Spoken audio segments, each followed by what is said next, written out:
Good morning, everyone. Welcome you all in this science class. I am Kavita Gupta, your science teacher, and today we will continue our 15th chapter, Some Natural Phenomena. Okay, in this chapter, I have told you about the charges, electric charge, okay, and how it produce and what are the types of the charges, okay, positive and negative. ये सब हम पढ़ चुके हैं. Now our today's topic is the story of lightning. Okay starting में हमने पढ़ा था कि लाइटनिंग होती है. आप लोग भी देखते होंगे बारिश के दिनों में जब बहुत तेज बारिश होती है, हवा भी चलती है, तो ऊपर आपको स्काई में क्या होती है, एक लाइटनिंग जैसा नजर आता है, लाइट नजर आती है. और थंडर मीन्स गरजने की आवाज, बादलों की, क्लाउड्स के, है ना, वो सब आपको सुनाई देती है. तो एक्चुअल में ये लाइटनिंग होती क्या है और ये किस तरीके से प्रोड्यूस होती है, ये अब हम इस चैप्टर में पढ़ेंगे. Okay, so first of all what is lightning. Lightning क्या होता है? Lightning is a powerful discharge of electric charges developed in the clouds. Clouds के अंदर जो इलेक्ट्रिक चार्ज प्रोड्यूस होता है उसका क्या होता है, डिस्चार्ज होता है. मीन्स वो फ्लो होना शुरू हो जाता है. Discharge means, electric discharge means होता है the flow of electric charges, है ना. इलेक्ट्रिक चार्ज जब फ्लो होना शुरू होता है तो हम उसे बोलते हैं कि ये डिस्चार्ज हो रहा है. ठीक है, तो जब क्लाउड्स के अंदर चार्ज डेवलप होता है और वो क्या होने लगता है, फ्लो होने लगता है, तो उससे क्या प्रोड्यूस होती है, लाइटनिंग प्रोड्यूस होती है. Okay, it is now possible to explain lightning in terms of the charges produced by rubbing. ठीक है, रबिंग से चार्ज प्रोड्यूस होता है, हम जानते ही हैं. ओके, तो जब क्लाउड्स आपस में क्या होते हैं, रब होते हैं, तो उससे भी क्या होता है, एक चार्ज प्रोड्यूस होता है. You learned in class 7 that during the development of a thunderstorm, thunderstorm जब बनता है, the air currents move upwards while the water droplets move downward.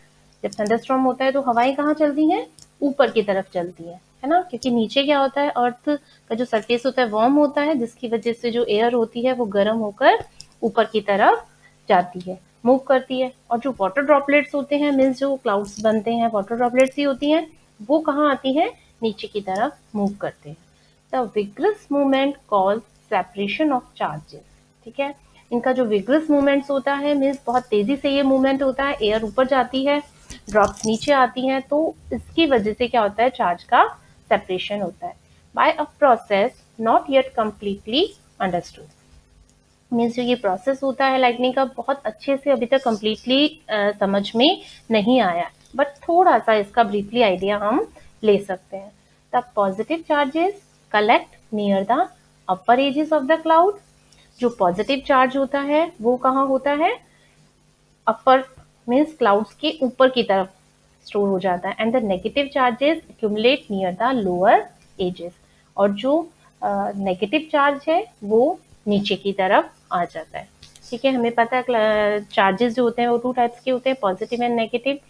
तो जो क्लाउड्स होता है उसमें ऊपर की तरफ कैसा चार्ज होता है, पॉजिटिव, और जो नीचे की तरफ होता है वो कैसा होता है, negative. There is accumulation of positive charges near the ground also. और जो ग्राउंड होता है नीचे, द अर्थ के ऊपर जो ग्राउंड है नीचे का, वहां पर भी कैसा चार्ज रहता है, पॉजिटिव चार्ज रहता है. Okay, when the magnitude of the accumulated charges become very large. जब ये चार्ज क्या होता है, बहुत ज्यादा हो जाता है, इसका चार्ज जब बहुत ज्यादा हो जाता है, वोल्टेज बहुत ज्यादा हो जाती है, the air which is normally a poor conductor of electricity. तो उस टाइम जो एयर भी, एयर जनरली क्या होती है, पुअर कंडक्टर होती है, मीन्स इलेक्ट्रिसिटी जनरली एयर से पास नहीं होती है, बट चार्ज इतना ज्यादा उसके अंदर डेवलप हो जाता है कि जो एयर है वो भी क्या करती है, चार्ज को कंडक्ट करने लगती है, is no longer able to resist their flow. जो एयर है वो भी उसके चार्ज को क्या कर, रोक नहीं पाती है, और वो जो इलेक्ट्रिक चार्ज है वो ऊपर क्लाउड से नीचे अर्थ की तरफ आने लग जाता है. Negative and positive charges meet. और जब नेगेटिव और पॉजिटिव चार्ज क्या करते हैं, आपस में मिलते हैं, producing streaks of bright light and sound. तो वो क्या प्रोड्यूस करते हैं, ब्राइट लाइट जो हमें दिखाई देती है, और साउंड वो भी हमें सुनाई देता है. ठीक है, समझ में आया. एक्चुअली में देखिए क्या होता है, जब tiny water droplets in clouds that acquire positive charge okay, means जो वाटर ड्रॉपलेट्स होती हैं जिनमें क्या होता है, पॉजिटिव चार्ज होता है, बिकम लाइटर, वो कैसे हो जाती हैं, लाइट हो जाते हैं और ऊपर की तरफ क्लाउड में चले जाते हैं।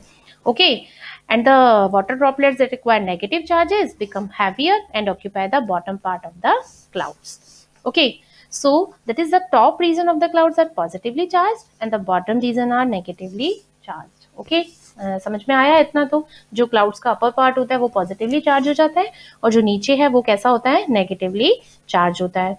This huge amount of charges produces a very high voltage on the cloud with respect to the earth. Okay, इसकी वजह से क्या होता है, जब नेगेटिव और पॉजिटिव चार्ज जब होते हैं इस तरीके से, तो बहुत ज़्यादा चार्ज उसके अंदर, हाई वोल्टेज और क्लाउड्स के अंदर प्रोड्यूस हो जाती है अर्थ के कंपैरिजन में। ठीक है, अर्थ के अंदर इतना नहीं होता है, बट जो क्लाउड्स हैं उनके अंदर बहुत ज़्यादा चार्ज डेवलप हो जाता है, हाई वोल्टेज उसके अंदर हो जाती है।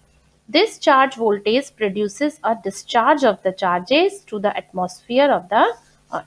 ठीक है, तो जो ये जो इतना ज़्यादा जो वोल्टेज उसके अंदर प्रोड्यूस हो जाता है वो क्या होने लगता है, अब डिस्चार्ज मीन्स फ्लो होना शुरू हो जाता है ना, इलेक्ट्रिक करंट के रूप में वो फ्लो होने लग जाता है। और कहाँ से, ऊपर से नीचे की तरफ, मीन्स वहाँ अर्थ से, सॉरी एटमॉस्फेयर से, स्काई से नीचे अर्थ की तरफ वो फ्लो होने लग जाता है। This causes a large current flow through the atmosphere for a very short time. Okay, means इससे क्या होता है कि जो एटमॉस्फेयर से बहुत ये जो चीज़ होती है बहुत थोड़े टाइम के लिए होती है, बहुत शॉर्ट पीरियड के लिए होती है, तो ऊपर से नीचे डिस्चार्ज होने लग जाता है उस वोल्टेज का। High amounts of light and heat are produced during this discharge of current through the air. Okay, जिसकी वजह से बहुत ज़्यादा हीट प्रोड्यूस होती है और लाइट प्रोड्यूस होती है। This is what we see as lightning in the sky. Okay, तो यही सब जो क्या होती है, लाइटनिंग होती है, जो हमें ऊपर स्काई में नजर आती है। मीन्स हाई वोल्टेज जब क्लाउड्स के अंदर डेवलप हो जाता है तो वो ऊपर से नीचे की तरफ फ्लो होने लग जाता है, डिस्चार्ज होने लग जाता है, जिसकी वजह से हमें क्या दिखाई देती है, वो लाइटनिंग दिखाई देती है। Okay, so lightning is accompanied by a loud sound called thunder. Lightning के साथ साथ आपने देखा होगा बादलों के गरजने की आवाज भी हमें सुनाई देती है। ठीक है, वो क्या कहलाता है, थंडर कहलाता है। ओके, मीन्स लाइटनिंग तो होती है, उसके साथ साथ थंडर भी होता है, मीन्स एक साउंड भी हमें सुनाई देता है, that we hear after some time of lightning. Means ये जो साउंड होता है हमें लाइटनिंग के थोड़े टाइम के बाद दिखाई देता है, सॉरी सुनाई देता है ना। लाइटनिंग हमें पहले दिखाई देती है और आवाज हमें बाद में आती है। ऐसा क्यों होता है, क्योंकि जो लाइट की स्पीड होती है वो साउंड की स्पीड से बहुत ज्यादा होती है। ओके, इसीलिए लाइट हमारे पास तक पहले पहुंच जाती है और साउंड जो होता है वो थोड़ी देर के बाद हमें सुनाई देता है। ओके, समझ में आ गया इतना, लाइटनिंग क्या होती है? ठीक है, नेक्स्ट देखिए, इसमें देखिए फिगर में भी आपको नजर आ रहा होगा, ये है, देखिए ऊपर की तरफ पॉजिटिव चार्ज आ गया, नीचे की तरफ नेगेटिव आ गया, क्योंकि ये थोड़ी लाइटर होती है वाटर ड्रॉप, तो ऊपर चली जाती है, पॉजिटिव चार्ज आ जाता है। ये हैवी होती है, नीचे आ जाती है, नेगेटिव चार्ज आ जाता है। और नीचे भी कैसा रहता है, पॉजिटिव चार्ज होता है। और हमें पता है ये पॉजिटिव नेगेटिव एक दूसरे को क्या करते हैं, अट्रैक्ट करते हैं, जिसकी वजह से जो ये डिस्चार्ज होना वोल्टेज का यहाँ पर शुरू हो जाता है। Okay, The process of electric discharge can occur between two or more clouds.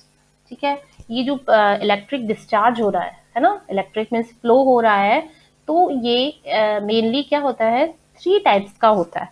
Okay, lightning is mainly of 3 types. The first type is the lightning that takes place within the same cloud.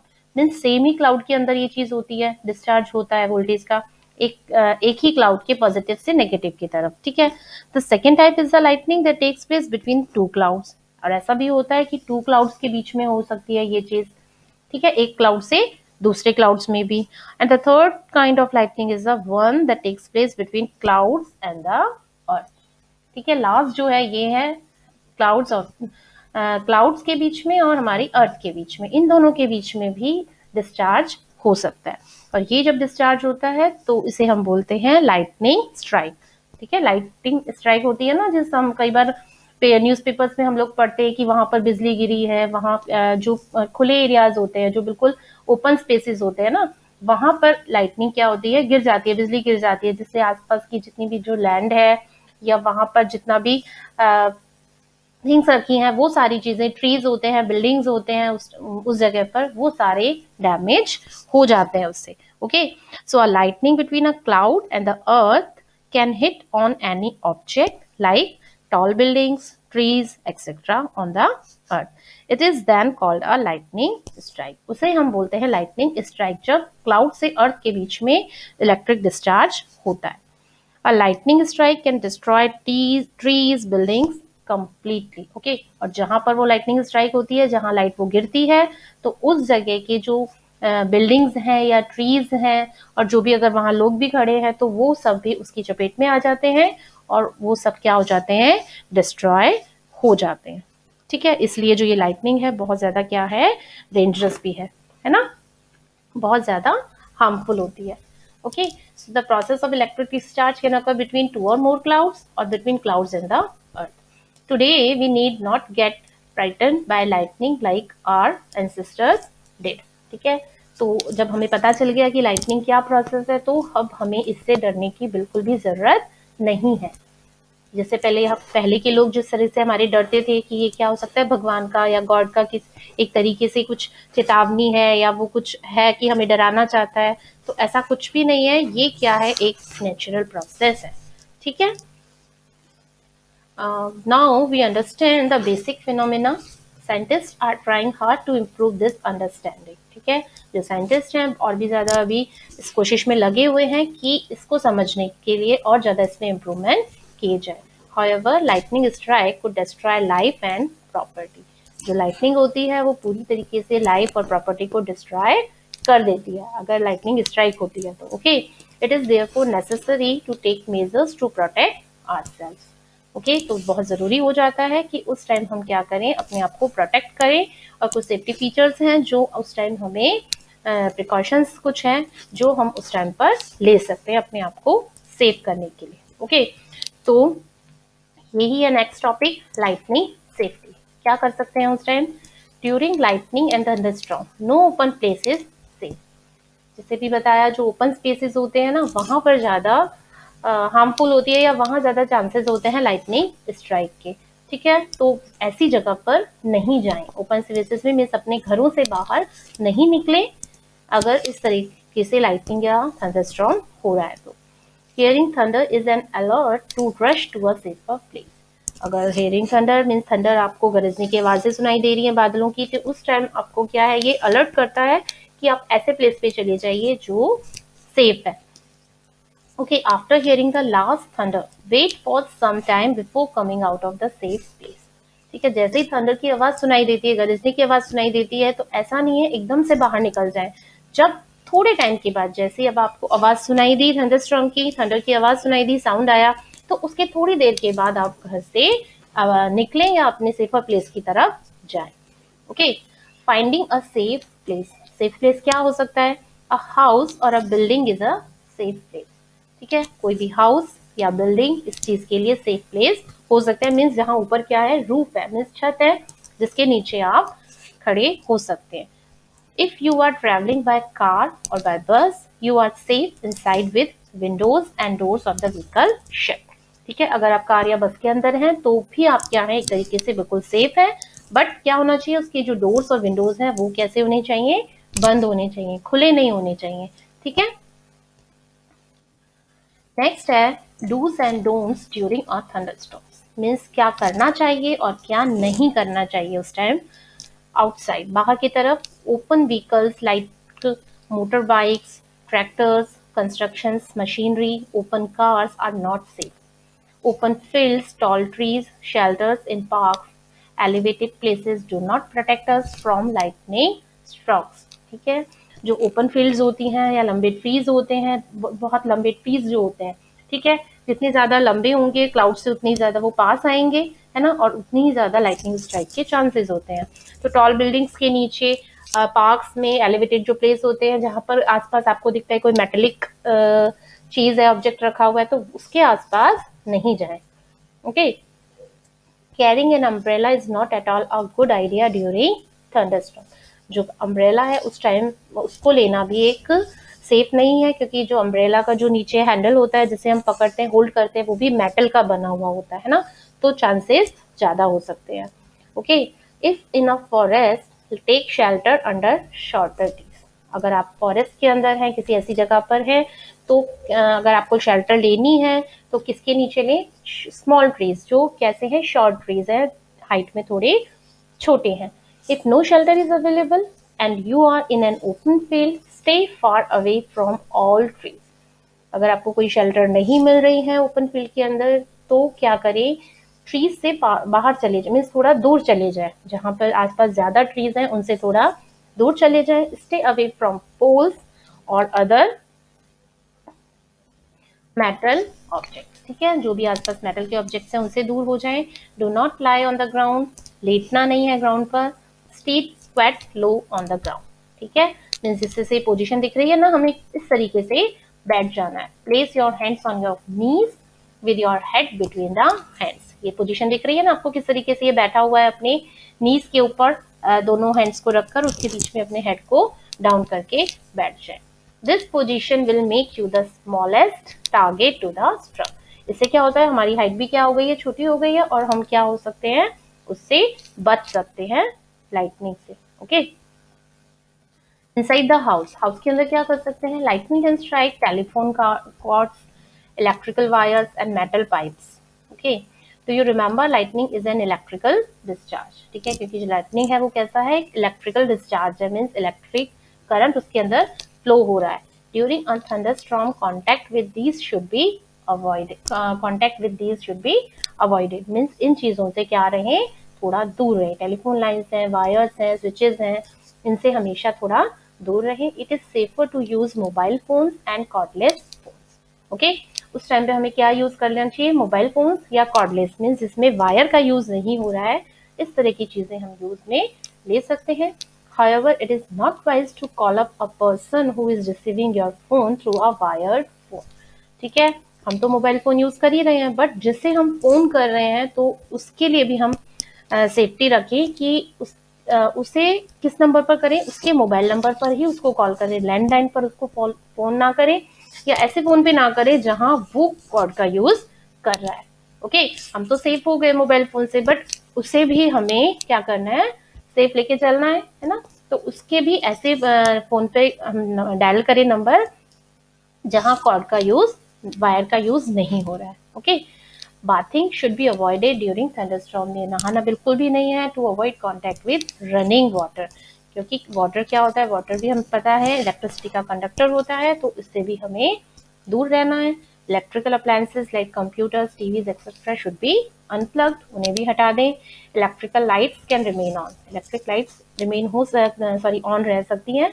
They do not cause any harm, क्योंकि वो कोई harm हमें नहीं पहुंचाती है। Okay, lightning conductors. Okay, अभी तक हमने पढ़ा किस तरह से हम सेफ्टी मेजर्स ले सकते हैं, क्या क्या प्रिकॉशंस हम रख सकते हैं।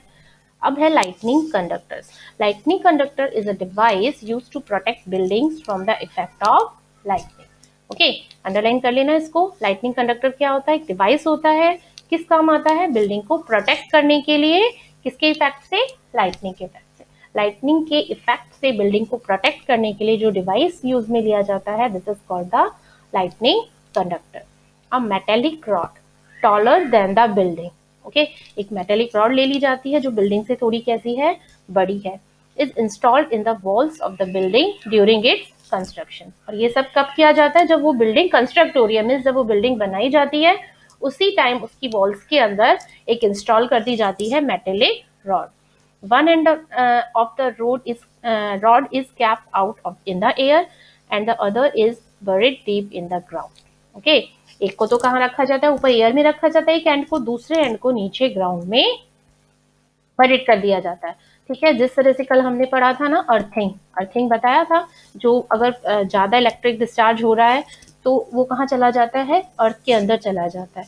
तो वो ही सेम प्रोसीजर है, ये अर्थिंग कर दी जाती है ना। Okay, the road provides easy route for the transfer of electric charge to the ground. ठीक है, The metal columns used during constructions, electrical wires and water pipes in the building also protect us to an extent, but do not touch them during a thunderstorm. ठीक है, ये सब चीजें हमें बचाती है. देखिए बिल्डिंग है, ये पूरी टॉल बिल्डिंग है, ये रॉड है ना, दिख रहा है, ये पूरा वॉल के अंदर यहाँ से जा रहा है. ये एक एंड इसका यहाँ पे हमने फ्री छोड़ दिया है. This is called lightning conductor. Okay, ये एयर में ऊपर छोड़ दिया और एक को हमने यहाँ नीचे ग्राउंड के अंदर इस तरीके से डाल दिया है, कॉपर प्लेट, जिससे जितना भी अगर इलेक्ट्रिक स्ट्राइक भी होता है तो यहाँ आके लाइट इस मेटल रॉड के थ्रू पूरा कहाँ चली जाए, अर्थ के अंदर चली जाए, जिससे ये बिल्डिंग क्या हो जाती है, लाइटनिंग स्ट्राइक से सेफ हो जाती है. Okay, so this is device is called lightning conductor and this process is earthing. Earthing बोलते हैं इसको, है ना. हमारे घरों में भी इस तरह का एक प्रोसेस होता है. आप देखते होंगे जो थ्री पिन्स होते हैं ना, हम स्विचेस के अंदर जो लगाते हैं, उसमें आपने देखा होगा 2 पिन्स तो थोड़ी छोटी होती है और एक जो पिन होती है वो थोड़ी वाइड होती है, थोड़ी बड़ी होती है. तो वो जो पिन होती है वो एक्चुअल किसकी होती है, अर्थिंग की होती है. उसके अंदर जो वायर होता है वो कहाँ होता है, वो अर्थिंग का वायर होता है, कि अगर एक्स्ट्रा फ्लो होता है, डिस्चार्ज होता है, तो वो कहाँ चला जाए, अर्थ में चला जाए. इसलिए उसको थोड़ा बड़ा रखा जाता है. दिखता है ना, पता चलता है ना आपको. 3 पिन के अंदर 2 पिन तो सेम होती है और ऊपर वाली जो एक पिन होती है वो थोड़ी बड़ी होती है, तो वो अर्थिंग की होती है. ठीक है, तो ये जो सारी चीजें हैं वो हमारे घरों में, बिल्डिंग्स में, ऑफिस, फैक्ट्री, सब चीजों में इस चीज का भी पूरा ध्यान रखा जाता है कि earthing is very compulsory. Okay, तो ये था हमारा लाइटनिंग. आई थिंक समझ में आ गया होगा आपको. नेक्स्ट टॉपिक है हमारा अर्थक्वेक. ओके, तो अभी लाइटनिंग के बारे में अच्छे से पढ़ लो. नेक्स्ट हम अर्थक्वेक के बारे में पढ़ेंगे. Okay, so till then good bye and take care.